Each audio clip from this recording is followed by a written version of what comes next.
But the point still stands where it stands. Jake Paul wins this fight. I already bet Gervonta Davis in the DMs. We lock a bet. Guys, it's obvious Jake wins this fight. If you guys know anything about fighting, you know about weight classes. You know that Jake's been training for actual years. He's been locked in. I'm going to be real with you guys. I'm going to be very surprised if Jake's not favored. Gervonta Tank Davis is under heavy fire from all sides, with fans and boxing experts alike scratching their heads at his next move.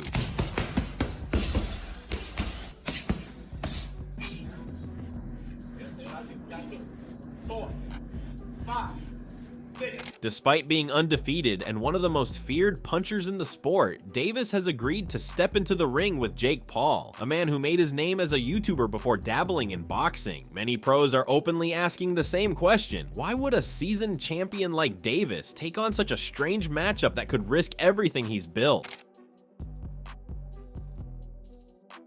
To make things even more puzzling, this bizarre showdown is scheduled to take place on November 14th at the State Farm Arena in Atlanta, Georgia. What's even more shocking is that it's being set up as an exhibition match, not a professional bout. This decision has only stirred more questions. Is this a strategic dodge to protect Tank's perfect record? Or is it simply the only way athletic commissions could legally allow a fight between two men who are miles apart in size? One thing's for sure, the weight difference is massive. Gervonta Davis usually fights at 135 pounds. Jake Paul, on the other hand, tipped the scales at a hefty 227 pounds during his last bout, which took place against Mike Tyson. That's a staggering gap, more than 90 pounds separating the two. Many fans and insiders feel that even the idea of such a fight borders on dangerous. All of a sudden, we want to know, who will win in this fight? Jake Paul or Tank Davis? It's a legit question.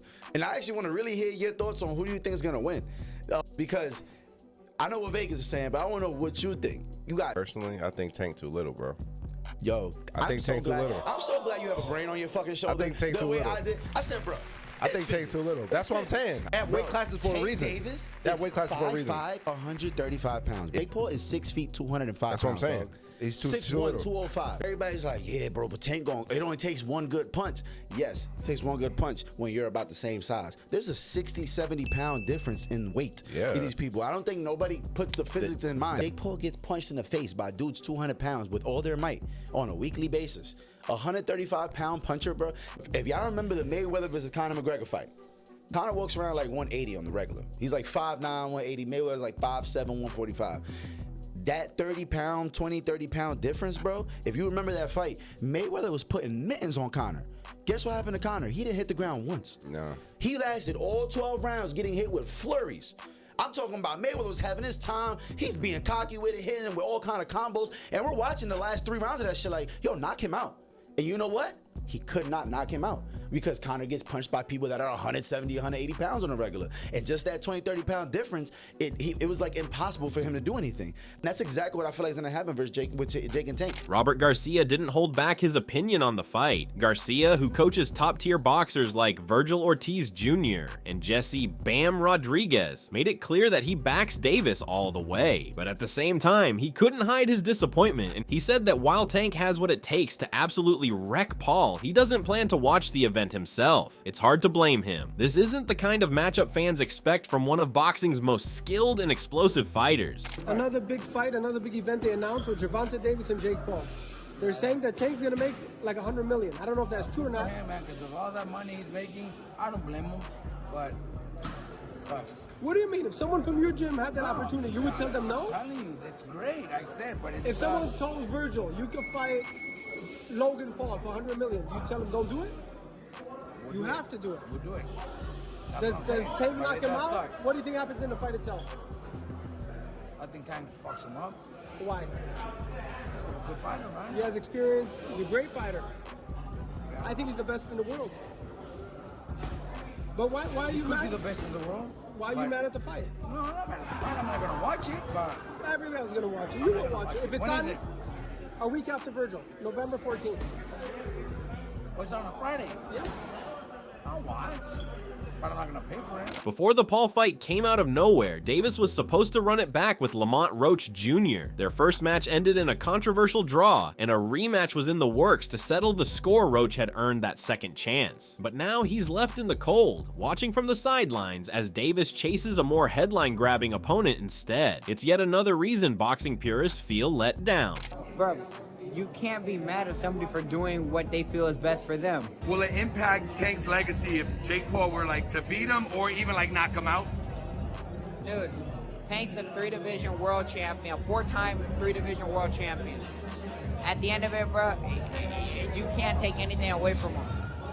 Bro, you can't be mad at somebody for doing what they feel is best for them. It's the same way Roach feels Tank is the best option for him, same way that Stevenson thinks Tank's the best option for him, or like all that stuff, right? At the end of it, bro, we just want to do what's best for ourselves, right? Facts. Right or wrong. Facts. So just do what's best for you. For his part, Jake Paul has kept his name in the mix by taking on a variety of former fighters. His latest win came in June when he beat former WBC middleweight champion Julio Cesar Chavez Jr. by unanimous decision. That fight, which went all 10 rounds at cruiserweight, earned Paul a spot in the WBA rankings. But that's a far cry from proving he can hang with someone like Davis, who's dominated his own division with ruthless efficiency. I'm fighting Gervonta Davis on wow. Netflix. Let's go. People think that he could actually beat me, and people think he could outbox me, and he's so powerful and this and that. That's what makes it a good fight. November 14th, Netflix. Still, not everyone agrees that Davis will have an easy night. Amir Khan, a former super lightweight world champ who was once rumored to face Paul himself, believes this fight is nothing short of a mismatch, but not in the way you might think. He argued that Davis, giving up so much size, could be in real physical danger. In his view, this fight could end up being downright cruel. He said, "It's a really bad mismatch, and whoever the promoter who has agreed for Gervonta to fight and the promoter for Jake Paul to fight this little man, it's wrong, man. It's wrong. It's like torture. Going in there and hurting someone is just not fair on Davis. Maybe Davis just wants to cash up and walk away from the sport. I think they're making boxing a joke, really, and one day someone is gonna get hurt badly." Meanwhile, Shakur Stevenson, one of Davis's potential future opponents, summed up Paul's chances in just 3 simple words: not at all. While Stevenson praised Paul's progress in the ring, he doesn't believe for a second that the size difference will make up for the years of experience Davis has over him. In Stevenson's view, Davis will likely win on points, though he doesn't expect a knockout due to Paul's size advantage. Is there any way you could, any realistic or legitimate way in your mind you could see Jake Paul winning a fight against Tank? No. No way. Nope. Not a lot of people have talked about Jake and said he's got good power. Not even the, and I get anything could technically happen, but you don't even see a realistic shot where he could land one big punch, and Tank being so much smaller, he just can't handle the power. Nah, not at all. I think Tank is he's been boxing his whole life. He's been boxing since a kid, so I doubt like that's gonna be an issue or problem. I think Jake is good for where he's at, but I think it's just levels. Despite all the criticism and warnings, stories from the gym paint a different picture. A former sparring partner of Davis shared a jaw-dropping moment where Davis, while training, supposedly knocked out a heavyweight with a single shot. The story adds fuel to the belief that Davis can still hurt much bigger men, especially if he connects clean. With 28 knockouts and 30 victories, Davis has built a reputation as one of the hardest hitters in boxing, regardless of weight. But tell people what happened. Man, I was about to spar. Before I was about to spar Tank, he was sparring this big boy. A heavyweight. Heavyweight boy. And Tank hit that nigga. He hit him so hard that he was on the top of the rope just like this. And like, I thought he died. Like, I ain't gonna lie to you. I thought he died. Tank, is that true? You almost killed a heavyweight in the ring? That's what he said. Should be happening.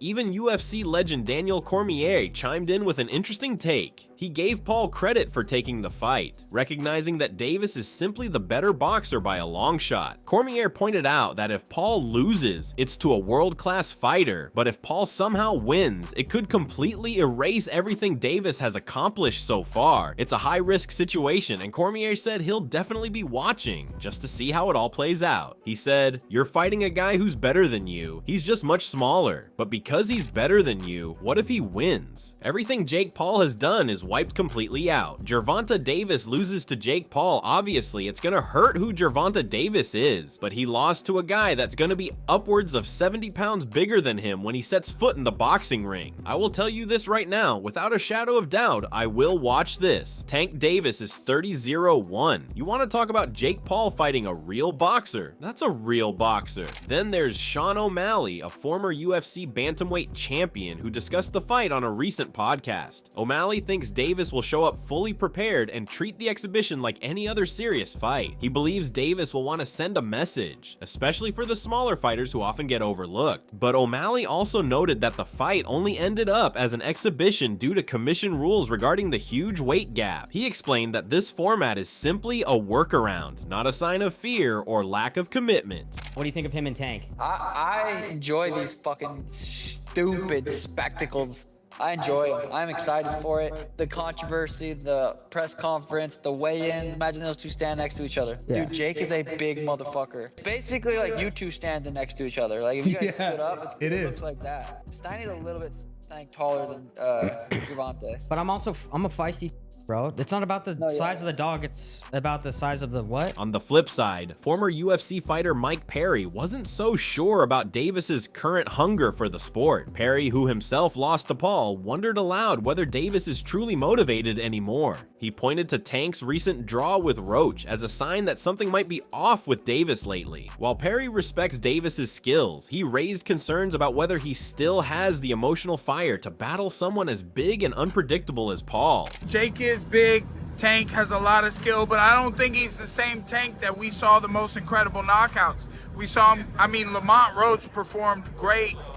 They went to draw and, you know, I just don't know. And Tank walked away. I don't know if he loves it enough to beat a guy who outweighs him by 80 to 100 pounds. Meanwhile, Tim Bradley added another layer to the conversation. He speculated that Davis might be eyeing retirement after just a couple more fights. According to Bradley, the Paul bout could be a stepping stone to one last mega fight, perhaps even against boxing icon Manny Pacquiao. If true, it would suggest Davis is carefully picking opponents for both financial gain and legacy building, rather than staying strictly within his division. With his kids hanging out singing Kumbaya songs. This is it. One of them right here. I think he gonna have two. This is one. The next one gonna be Manny Pacquiao, I think. And then I think that's when he gonna get up and he gonna say, bye boxing, thank you so much. Yup. And guess what? They gonna be 2 years from now, they gonna be saying, Tank Davis. Do you know who this is? Yeah. This is the Hall of Fame. Yep. Tank Davis getting in the Hall of Fame.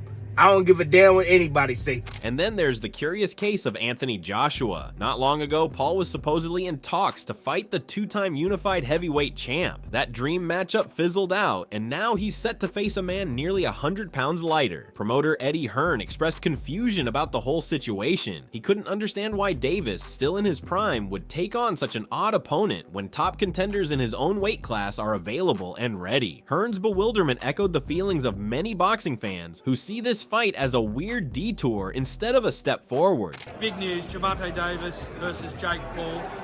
Not a real fight, an exhibition fight, November the 15th. Yeah, I mean, it's interesting going from heavyweight to lightweight very quickly.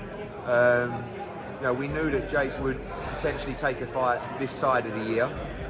I think I was the first one to say about 3 or 4 months ago that fight was agreed between Gervonta Davis and Jake Paul. I wasn't expecting it to be announced today.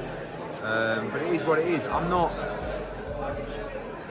I've had a lot of media asking me my opinion of it today.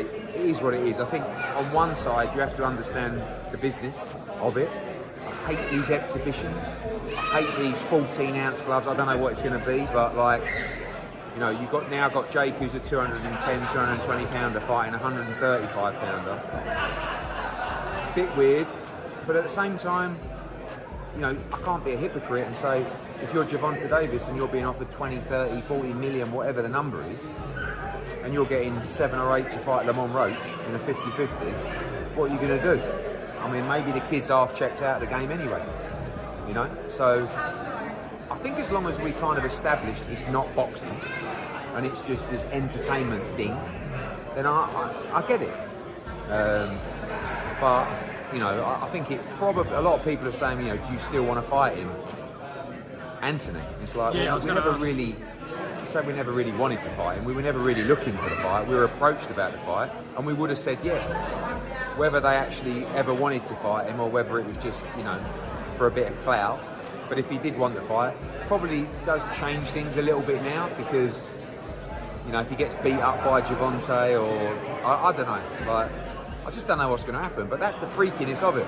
So I can't really knock it, but it's just not really for me. Carl Froch didn't sugarcoat his opinion either. He called the fight an absolute joke and slammed the entire setup as nothing more than a publicity stunt. Froch has long been a vocal critic of Paul's boxing career and sees this matchup as further proof that entertainment is starting to overshadow real sport. To him and others, Davis should be facing legitimate threats in his division, not stepping into the ring with a social media personality, no matter how improved that person has become in the ring. He's fighting Gervonta Davis, somebody who's a quarter of his size. I don't even know what's going on. Has Eddie Hearn been played? Let me know what you think, but the AJ fight with Jake Paul's finished.